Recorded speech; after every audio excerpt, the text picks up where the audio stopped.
భారత్ మాతాకి అందరూ అలసిపోయినట్టున్నారు, ఆకలిస్తున్నట్టున్నారు.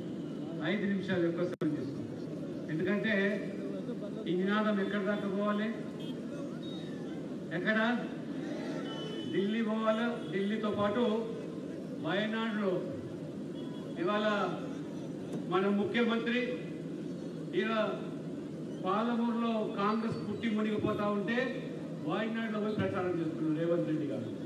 అక్కడ వాయనాడు వినబడాలి. అందుకని భారత్ మాతాకి జై శ్రీరామ్, జై శ్రీరామ్.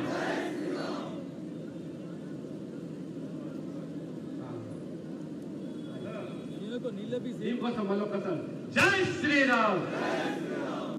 మన పార్లమెంట్ అభ్యర్థి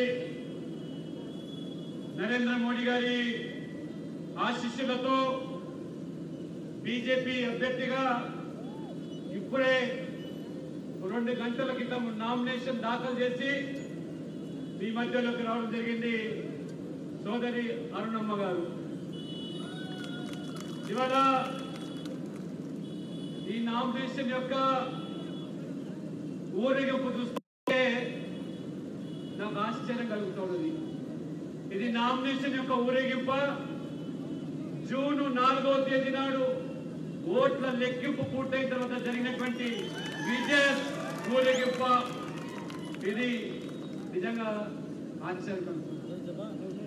నా కార్యకర్తలు ఇంత మండు టెండను లెక్క చేయకుండా ఆ ఎర్రటి ఎండలో కడుపు కాలుతున్నా ఇవాళ ఎత్తినటువంటి కాషాయ జెండా దించకుండా కాషాయ జెండా వేసుకొని నా లక్ష్యం నరేంద్ర మోడీ గారు ప్రధానమంత్రి చేయడమే అని మీరు ఏదైతే ఈ ఊరేగింపులో పాల్గొన్నటువంటి కార్యకర్తలందరినీ కూడా పేరు పేరున అభినందిస్తూ మీకు శిరస్సు వంచి నమస్కరిస్తూ వేదిక మీద ఉన్నటువంటి అధ్యక్షులు శ్రీనివాస్ రెడ్డి గారు, మన ఎమ్మెల్సీ ఏలేన్ రెడ్డి గారు, నారాయణపేట జిల్లా అధ్యక్షులు శ్రీనివాస్ గారు, మన పార్టీ సీనియర్ నాయకులు రతన్ పాండురంగారెడ్డి గారు, కొండయ్య గారు, శ్రీవర్ధన్ రెడ్డి గారు, నామరావు నామాజీ గారు, బాలరాజు గారు,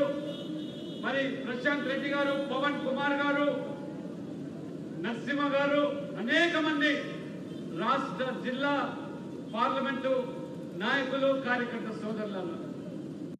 ఈ ఎన్నిక దేశం కోసం జరుగుతున్న ఎన్నిక. మన రాష్ట్రం కోసము రాష్ట్ర ముఖ్యమంత్రి చేయడానికి జరుగుతున్న ఎన్నిక కాదు ఇది. ఈ దేశానికి ప్రధానమంత్రి ఎవరు కావాలి అని నిర్దేశించేటువంటి ఎన్నిక. ఇవాళ మొత్తం దేశవ్యాప్తంగా కూడా కాశ్మీర్ నుంచి కటక్ వరకు, కాశ్మీర్ నుంచి కన్యాకుమారి వరకు, అటక్ నుంచి కటక్ వరకు, అండమాన్ నుంచి అరుణాచల్ ప్రదేశ్ వరకు కూడా దేశ ప్రజలు ఓడైపోతున్నారు. 3వసారి ముచ్చటగా ఈ దేశానికి మా ప్రియతమ నాయకుడు ప్రధానమంత్రిగా నరేంద్ర మోడీ కావాలని కోరుతూ ఉంటే ఈ విపక్షాలు కాంగ్రెస్ పార్టీ మీ నాయకుడు ఎవరు చెప్పండి? ఇవాళ నరేంద్ర మోడీకి సర్దుగే నాయకుడు సోనియా గాంధీయా, మల్లికార్జున్ ఖర్గేనా, లేదా రాహుల్ గాంధీయా, లేకపోతే మీ మమతా బెనర్జీయా, అరవింద్ కేజ్రీవాల్, కేసీఆర్ అని చెప్పండి. ఇవాళ నరేంద్ర మోడీకి సర్దుగే వ్యక్తి ఈ దేశ రాజకీయాల్లో ఎవరు లేరని వారి 10 సంవత్సరాల పాలనను వారు నిరూపించారు. అందుకని ఇవాళ మీరు నరేంద్ర మోడీ గారు ప్రధానమంత్రి కావాలంటే పాలమూరులో అరుణమ్మ ఎంపీగా గెలవాలి. అరుణమ్మ ఎంపీగా గెలవాలంటే కార్యకర్తలు మీ బూత్లో మీరు బీజేపీని గెలిపించాలి. సిద్ధమా? మీరు మీ బూత్లో గెలిపించడానికి సిద్ధమా? మీ యుద్ధానికి మీరందరూ కూడా సిద్ధమా? ఈ ధర్మ యుద్ధంలో రేవంత్ రెడ్డి గారు అధికారం అండతో, ఇవాళ డబ్బు మదంతో, ఇవాళ పాలమూరు పేద బిడ్డలను మాయమాటలు చెప్పి మభ్య పెట్టి ఓట్లు దంచుకోవడానికి మరొకసారి వారు కుట్రలు కుతంత్రాలు పన్నుతా ఉన్నారు. మొన్న అసెంబ్లీ ఎన్నికల్లో ఏ రకంగా 6 గ్యారెంటీలు ఉచితాలు అందరికీ అడిగినన్ని కూడా ఉచితంగా ఇస్తాం, మా మమ్మల్ని గెలిపించండి చెప్పి మొన్న చెప్పి ఓట్లేసుకొని 100 రోజులు కాదు 4 నెలలు పూర్తయిపోయింది. ఏరు దాచేదాకా ఓట మల్లయ్య, ఏరు దాచిన తర్వాత గోడి మల్లయ్యగా ఇవాళ రేవంత్ రెడ్డి గారు ఇవాళ మాట్లాడుతున్నారు. పార్లమెంట్ లో 14 మందిని గెలిపించండి, రాహుల్ గాంధీ ప్రధానమంత్రి చేయండి, అప్పుడు ఈ గ్యారెంటీలు అంటే రైతుల 2 లక్షల రుణమాఫీ చేస్తాను, రైతులకు వడ్ల మీద బోనస్ 500 ప్రకటిస్తాను, అదే రకంగా గిట్టుబాటు ధర కల్పిస్తాను. ఈ రకంగా మాయమాటలు చెప్తున్నారు. గోడి గుండుకు మోకాలకు లెక్క పెట్టి మళ్ళీ మోసం చేసేదానికి ఇవాళ రాహుల్ గాంధీ ప్రధానమంత్రి అయ్యేది లేదు, కాంగ్రెస్ గెలిచేది లేదు, మీ హామీలు నెరవేర్చలేదు. కాబట్టి దయచేసి మోసపోకండి. మోసపడి మళ్ళీ 50 సంవత్సరాలు ఈ దేశాన్ని పాలించినటువంటి ఈ కాంగ్రెస్ ప్రభుత్వాలు ఎవరి కోసం ఎవరు బాగుపడ్డారంటే ఇవాళ నెహ్రూ, ఇందిరాగాంధీ, సోనియా గాంధీ, రాజీవ్ గాంధీ, రాహుల్ గాంధీ, ప్రియాంక గాంధీ. కాంగ్రెస్ పార్టీ వాళ్ళ బిడ్డల ప్రయోజనాల కోసం పనిచేస్తూ ఉన్నాం. కేసీఆర్ తన బిడ్డలు కవితమ్మ కోసమో ఇవాళ కేజీ రామారావు కోసం పనిచేస్తున్నాం. అన్ని ప్రాంతీయ పార్టీలు ఇవాళ ములాయం సింగ్ యాదవ్, అఖిలేష్ యాదవ్ కోసం, లల్లు ప్రసాద్ యాదవ్, తేజస్వి యాదవ్ కోసం, ఇవాళ ఫరూక్ అబ్దుల్లా, ఉమర్ అబ్దుల్లా కోసం, ఇవాళ డిఎంకే నేత స్టాలిన్, ఉదయనిధి మాలిన్ కోసం, ఇవాళ బీజేపీ నరేంద్ర మోడీ ఎవరి కోసం పనిచేస్తున్నారంటే ఈ దేశం కోసం, మన బిడ్డల భవిష్యత్తు కోసం పనిచేస్తున్నాం. పాలమూరు బిడ్డలారా ఆలోచించేయండి. మన బిడ్డల భవిష్యత్తు కోసం పనిచేసేటువంటి నరేంద్ర మోడీ కావాలన్నా, వాళ్ళ బిడ్డల భవిష్యత్తు కోసం మన యొక్క ప్రయోజనం పనుల్లో పెట్టేటువంటి ఆ పార్టీలు కావాలన్నా ఆలోచన చేయండి. అందుకనే అభివృద్ధికి నిదర్శనం భారతీయ జనతా పార్టీ, అబద్ధాలకు కాంగ్రెస్ పార్టీ, ఇవాళ అహంకారానికి ఇవాళ ప్రతిరూపం అంటే అది టిఆర్ఎస్. అభివృద్ధి కావాలంటే బీజేపీ అన్నమని గెలిపించండి. కాబట్టి దయచేసి మీరు ఒక్కసారి ఆలోచన చేయండి. ఇవాళ సామాజిక న్యాయం పేరు మీద రేవంత్ రెడ్డి గారు ఏ రకంగా ఇవాళ మాయమాటలు చెప్తున్నారు. సామాజిక న్యాయం పేరు మీద నరేంద్ర మోడీ గారు బడుగు బలహీన వర్గాలు, దళితులు, ఆదివాసీలు, మహిళలు ఇవాళ ఈ సమాజంలో ఉన్నటువంటి అన్ని వర్గాల ప్రజల కోసం సబ్కా సాత్ సబ్కా వికాస్ అని మొదటిసారి 75 సంవత్సరాల ఈ దేశ చరిత్రలో 27 మంది ఓబీసీలను కేంద్రంలో మంత్రులలో స్థానం కల్పించాడు. 12 మంది ఎస్సీలకు ఇవాళ స్థానం కల్పించి వాళ్ళ గౌరవాన్ని పెంచారు. వాళ్ళు అదే రకంగా 8 మంది ఆదివాసీలను గిరిజనులు కేంద్రంలో మంత్రివర్గంలో స్థానం కల్పించి ఇవాళ ఆదివాసులకు గుర్తింపు కల్పించాడు.